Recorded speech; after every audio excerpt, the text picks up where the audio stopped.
tutti! Oggi una nuova avventura con il nostro amico cane Harry.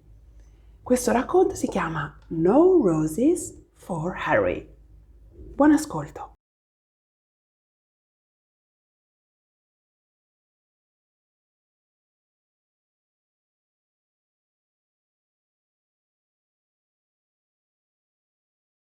Harry was a white dog with black spots. On his birthday, he got a present from Grandma. It was a woolen sweater with roses on it. Harry didn't like it the moment he saw it. He didn't like the roses. When he tried it on, he felt cozy and snug, but he still didn't like the roses. He thought it was the silliest sweater he had ever seen. The next day, when Harry went downtown with the children, he wore his new sweater. When people saw it, they laughed.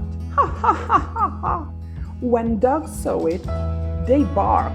Woof woof woof woof woof woof! Harry made up his mind then and there to lose Grandma's present. When they went into a big store to shop, the children took off his sweater and let him carry it. This was just what Harry wanted. First, he tried to lose it in the pet department, but a man found it and gave it back.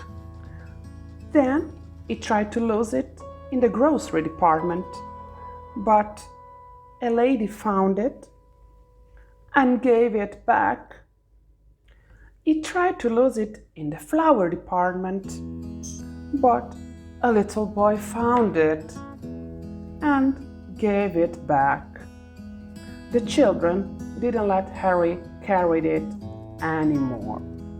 They made him wear it.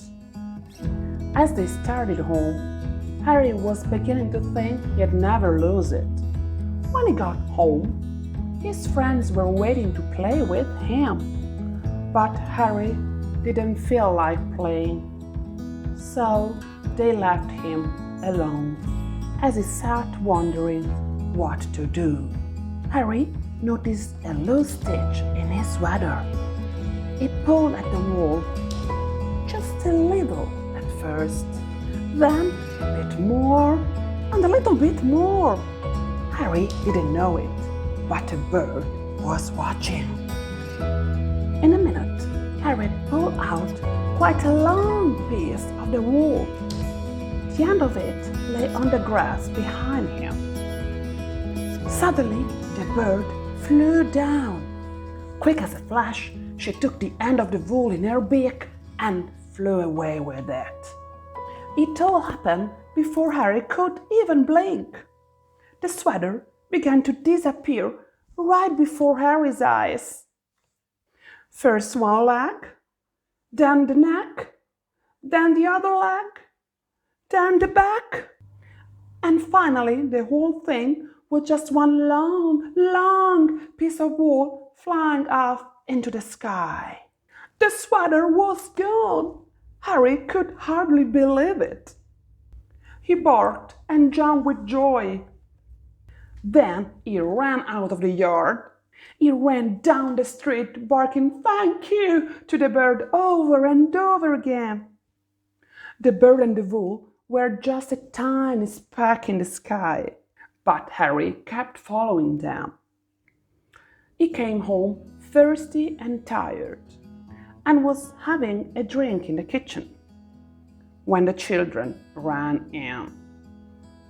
"We got a letter from Grandma," one of them said. "She's coming to visit us," shouted the other. Harry thought of the sweater and his tail drooped. Before Grandma came, the family looked everywhere for the sweater.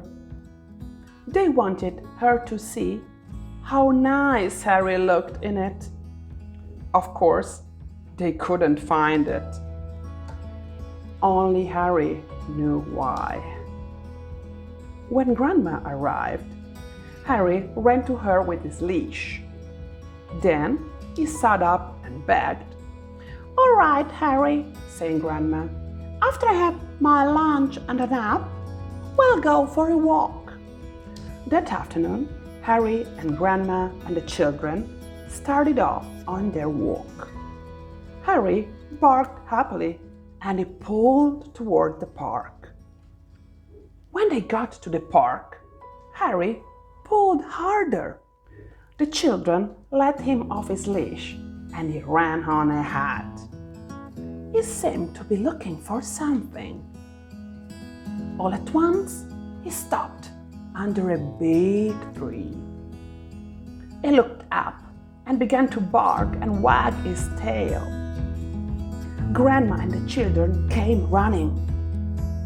They got to the tree and looked up too.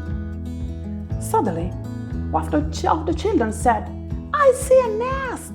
It's made of wool," said the other, "and it's the very same color as Harry's sweater," they shouted together. "It is Harry's sweater," exclaimed Grandma. Just then, a bird looked out of the nest. "Look, Grandma, look!" shouted the children. "Harry gave his sweater to a bird." "I wonder how he did that," said Grandma. The bird sang, and Harry wagged his tail even harder. At Christmas, Harry got a present from Grandma. It was a new sweater. Harry liked this one very much. When he tried it on, he felt as cozy and snug as the bird in the nest. But best of all, it was white with black spots.